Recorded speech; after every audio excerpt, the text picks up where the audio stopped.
82. This is Joe Todd, interview with Frances Smith Tipton. Mrs. Tipton. Yes, sir. I know it's not polite to ask a lady her age, but when were you born? October 26, 1907. 1907. Mm-hmm. Almost made it on statehood day. It was supposed to have been in Indian Territory at that time, wasn't it? It was. Uh-huh. Where were you born? Ponca City. Ponca City. What are your first memories of Ponca City? Not any, because I was only 2 years old when we left there. Where'd you move to? Guthrie. We lived in Guthrie then for about 10, 12 years. What do you remember about Guthrie? Oh, gosh, that was a real nice little town. Of course, that was when they were doing a lot of things, I'm sure, before I was old enough to remember on the statehood stuff. So you moved to Guthrie around 1909 then? I would say 9, because I know I was only about 2 years old. How long did you live in Guthrie? Well, we moved here in 1918. So you see how long you lived there. Yeah. Do you remember World War I? 1917, Yes, 19... vaguely. Yes, I do. Did you do any work during the war? Or? No. Did your mother do any work? I'm sure Mother did, but I don't know. Yeah. But I know there was a lot of knitting and things going on, Did you do any knitting? No. Mother taught me how, but I was too busy doing housework for her. Where did you live in Guthrie? Remember the address? 711 East Warner.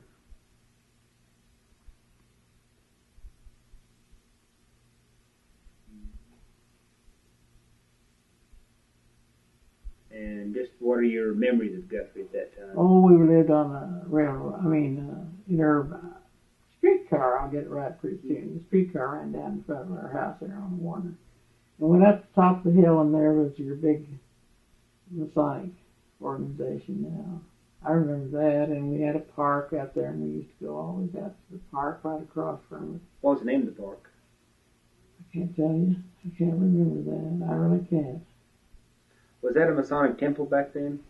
No, I don't think it was it? I can't remember what it was because I was just a kid, and I don't remember really and truly too many things like that.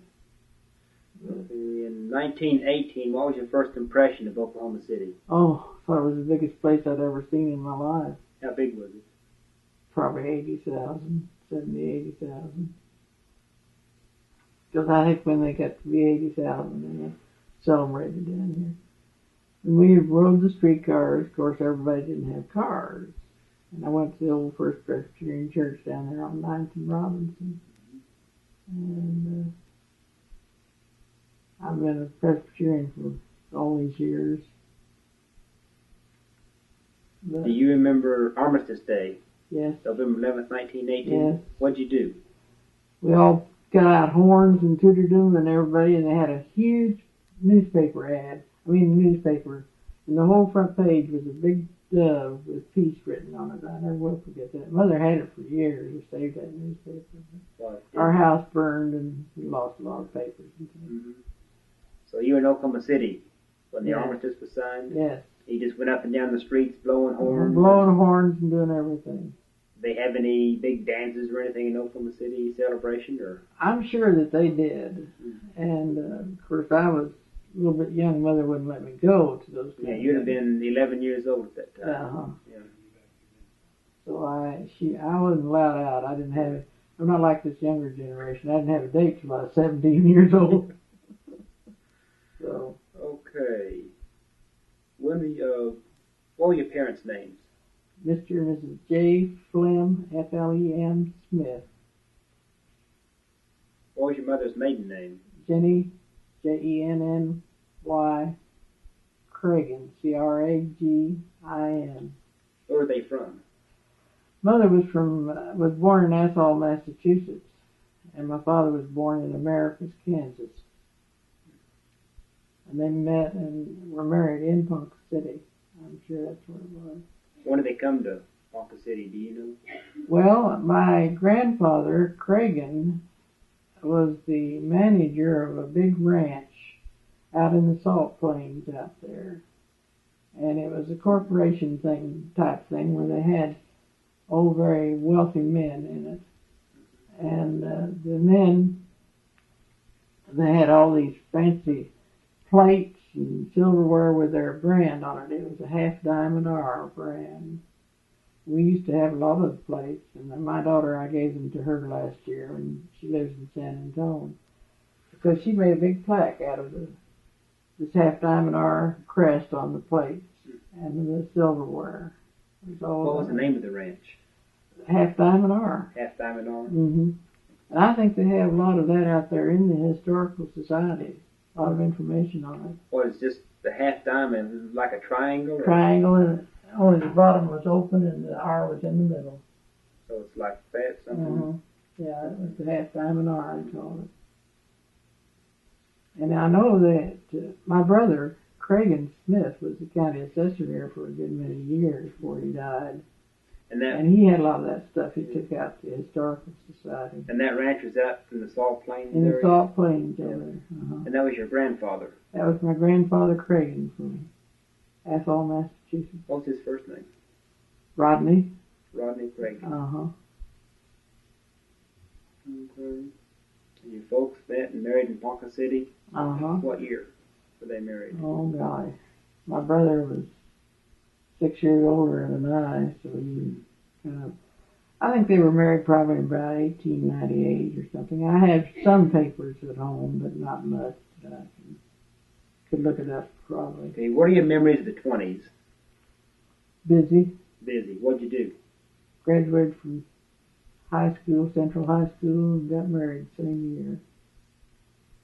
What was your husband's name? Jay, you never believe it, John. His name is John Emily, E-M-I-L-Y Tipton. John Emily Tipton. His father was connected with the city here. He was Mayor Cargill's secretary. Mm-hmm. That was John J.W. Tipton. Okay. I remember a lot of things about the streets. I was trying to think of that. Of course, the downtown area, as you well know, I'm sure by now, was all 2-3 blocks into shopping centers, you know, Browns and Halliburton's and all that stuff that you know about.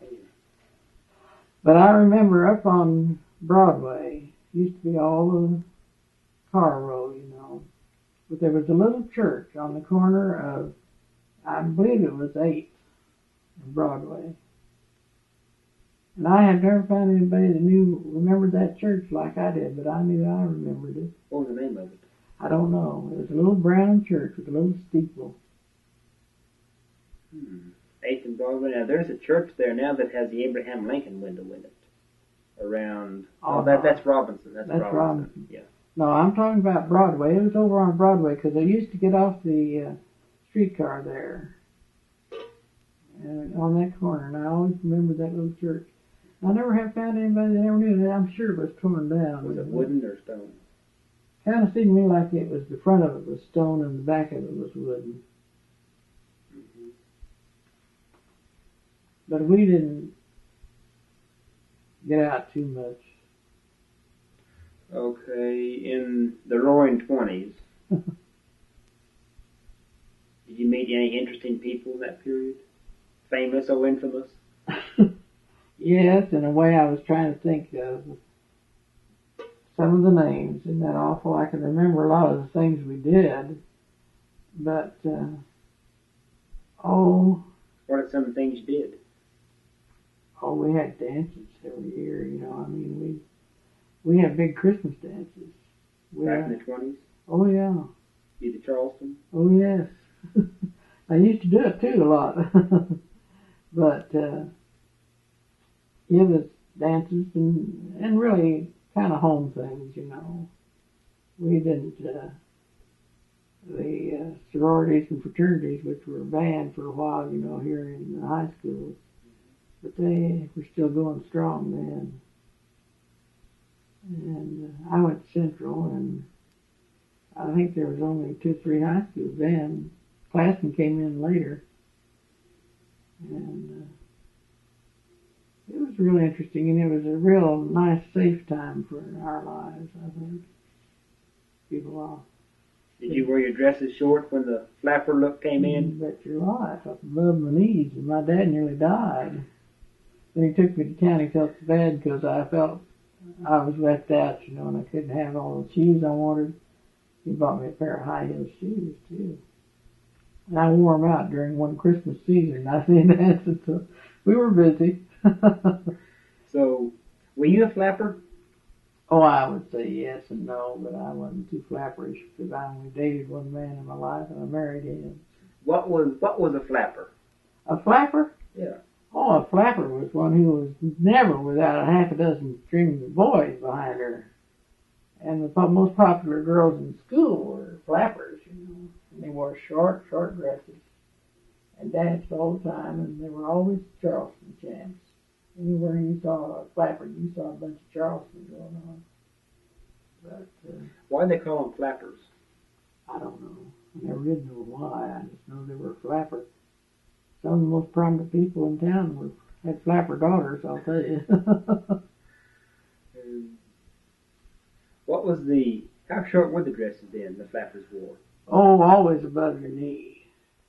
And I'd hitch mine up, and every time I'd leave the house, Dad would yank it down, and I'd pull it up. But they were, and you know, we did. I was trying to think the other day what they did. They wore high heels. You always wore high heels and short dresses. And hats? Oh, yes, hats. Bought me a hat one day, and my dad wouldn't let me go on Sunday. I wasn't supposed to have dates. So we went out boat riding on Belle Isle Lake, and my hat blew off, and I had ruined my first good hat. I thought my dad was going to whip me, but good before I got home. Okay. But all the little things in life you remember like that. I didn't do an awful lot of things because we didn't have a lot to do then. You Marcel your hair? Oh, yes. I had long hair, too, and it was kind of bad, you know. But my dad wouldn't let me cut my hair, so I had to wear it long. But we Marceled our hair. Did the flappers have short hair? Yeah, short hair. That was one of the earmarks of the flappers. It was. You got to cut your hair. You bobbed your hair. Yeah. And you bobbed it then, and you went to the barber shops. I thought they were sacred to men. No, that was the only place you could get your hair cut. And because the people that ran beauty shops, they marcelled your hair, but they didn't cut it. What did your father do? He was an accountant with the state examiner and inspector's office. At the state capitol? For years and years. Okay. What did your husband do? He was an attorney. After we married, we went to law school in Lebanon, Tennessee. Right out of Nashville, not too far. Cameroon University.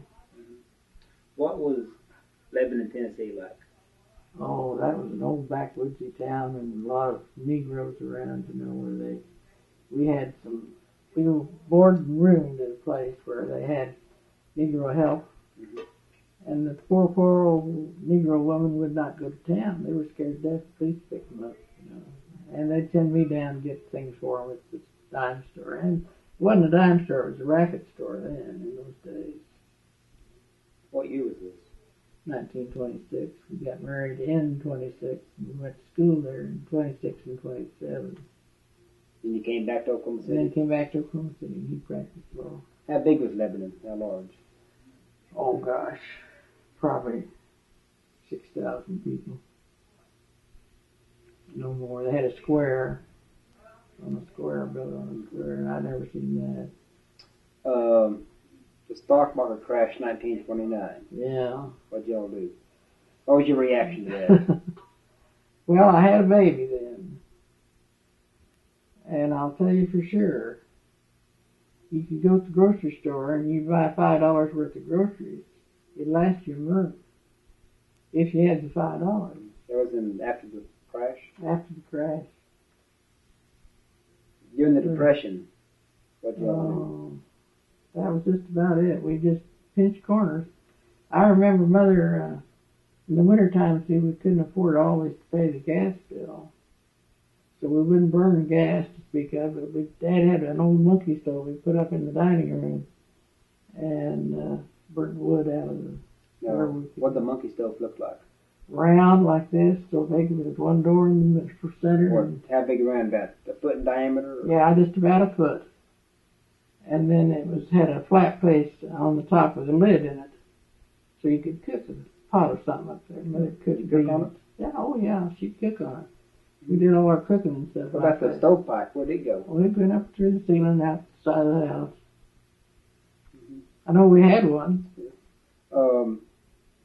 Did your husband, was he still a lawyer during the Depression? He was trying. Uh-huh. Was he successful during the Depression? No.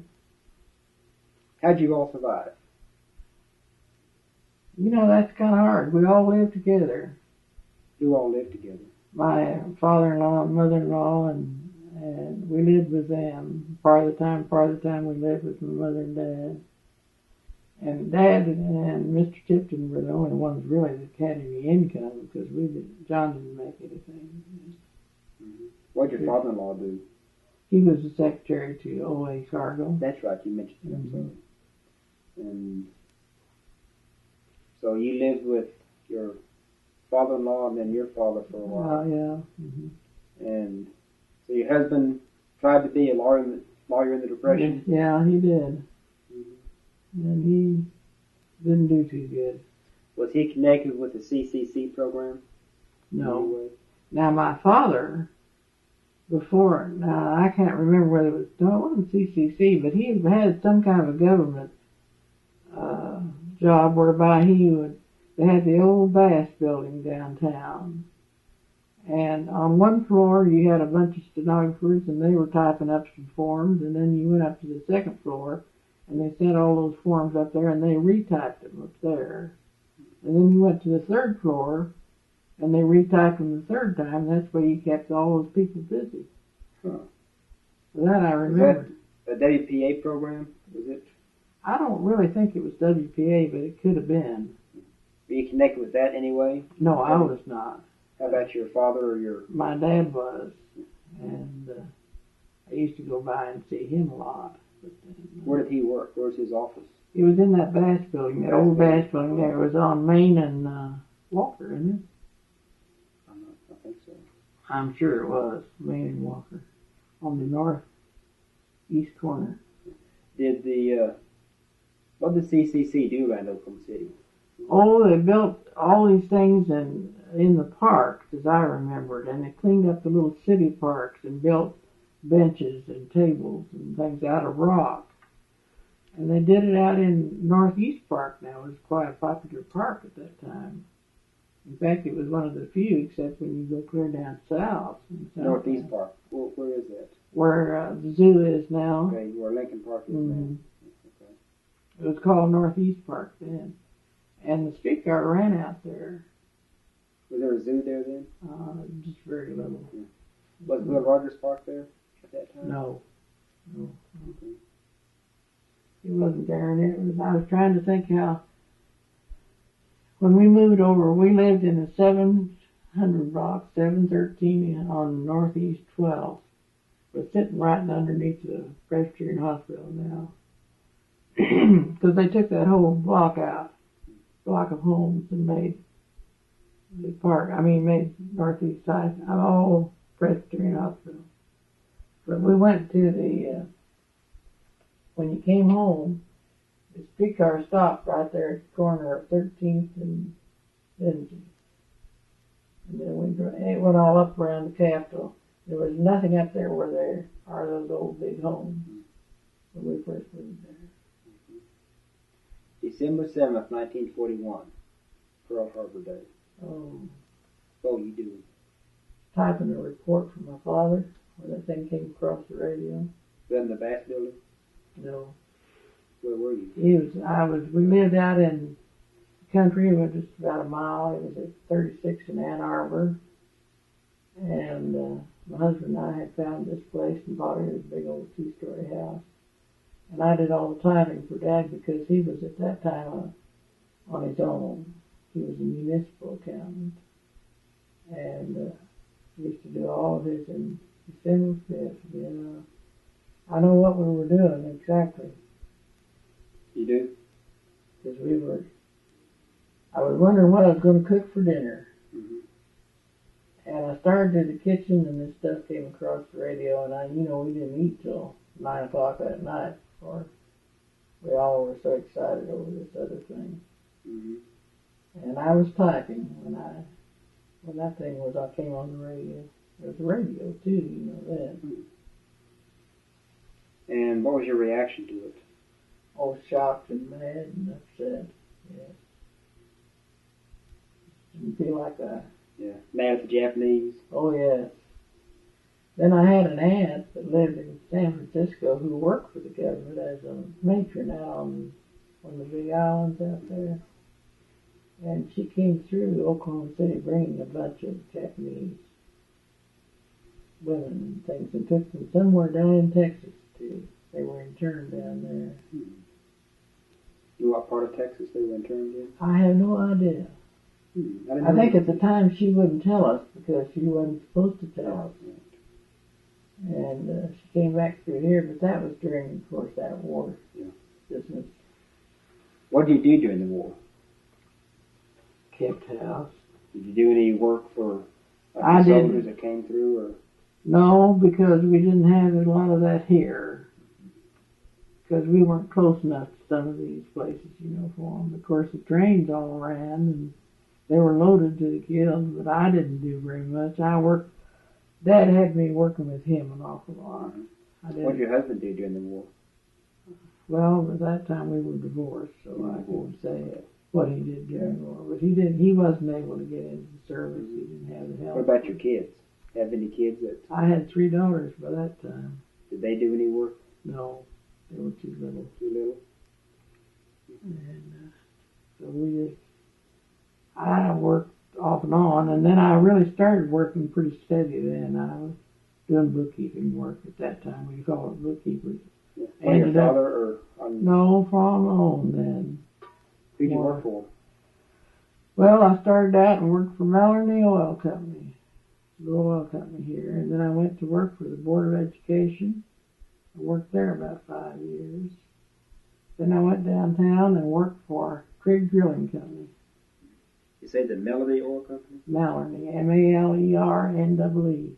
Where was that located? At, right across from Plaza Court. What is that street that runs north of Plaza Court? Let me see. There's Classen Drive, is that? Classen Drive cuts through it, but he was had his office over here on the... Is that Walker that goes north there? It's Walker that goes to the north, but that's Classen Drive, and then the one that goes east and west, that's street. That was about 10. No, that was the 11th or Park or something. It's right there by St. Anthony's Hospital. Yeah, not too far. Okay. Then you work for the Board of Education? Board of Education. Where was that located? Over there on northeast, not eastern. That State Board of Education? No. City. City Board of Education had their office over there. They took one of those. Well, they took Old Irving High School and made it an office for the board. That was over on Eastern? No, it wasn't Eastern. It was, oh dear, I'm sorry. You should have come yesterday. We had a bad night last night. Well, I mean, we had a big bunch of people here, and it was up late. Yeah. But I'll tell you in a minute. I'll think of it. Oh, we can find that. The Irving High School. It's where the old Irving High School used to be. Then you went to work for who? Trigg, T-R-I-G-G Drilling Company in the First National Building. I worked for Mr. Trigg 12 years. And I went across the street in the old Liberty Bank building and worked for Arthur Ramsey Petroleum. Mm-hmm. I worked for him for another 15 years. Then I finally ended up my working career out at the Buttram Oil Company, out in Nichols Hills. Okay. Frank Buttram's old company. I worked for his son. Did you know the old man, old Frank Buttram? Yes. What was he like? Oh, he was quite a dictator, old gentleman. But he was very, very civil-minded, civic-minded, I want to say, and not civil, but civic. And Fine gentleman, very fine gentleman. You know, his home is a museum now. Yes, An art indeed. museum. And I used to have to go up there quite often. His wife was still living when I went to work for him. But I knew Mr. Buttram when I was downtown. When I worked downtown. Mm-hmm. Did you know Mr. Nichols? Yes, I knew Mr. Nichols. What was he like? Well, he's quite a man. About town and so on, but he was a nice fellow, I'm sure. I didn't know him personally too well. I just knew Mr. Nichols. Did you know Governor Murray? Yes, my dad knew him real well. Because Dad was in Perry when he met Governor Murray. What do you think of Governor Murray? Well, he was crude, but he was a smart old man. Don't ever sell him short. He was a man that really knew what he was doing. He just did it his own way. But Dad liked him. He was real. VE Day, when Germany surrendered in World War II. What'd you do? No, I can't remember what I was doing then. And then VJ Day, you know, when the war ended. Yeah, when Germany surrendered. I'm just sure everything was just hullabaloo and what have you. I can remember going down the streets with people, you know, walking around and for waving flags and things like that. I was awful busy during those periods of years, and I had the responsibility of raising my children and working and doing those things that we just didn't. I'll tell you what I was doing too when Roosevelt died. What were you doing? I was going home from work, and we were riding interurban. I rode the interurban out because it ran between Oklahoma City and Bethany, and I lived this side of Bethany. And believe you me, we were all out there getting off that. They got off there, and people stood around in great big crowds and just cried like babies. I never will forget that. That was in Roosevelt died. Mm-hmm. What'd you do in the late 40s and 50s? Worked and made a living for my kids. So you worked quite a bit then? 43 years before I retired. And you retired from the trig drilling? No, I retired from Mr. Buttram's office. Oh, I'm sorry, that's right. 1979. 1979. Mm-hmm.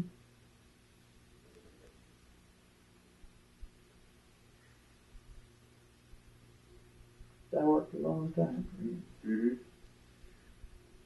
What were you doing the day Kennedy was shot? I was going to the bank for Mr. Buttram. And they came out with it, and everybody was, well, you just don't believe things like that when it happens. And then, of course, they didn't announce right away that he was killed. They just announced that he was shot.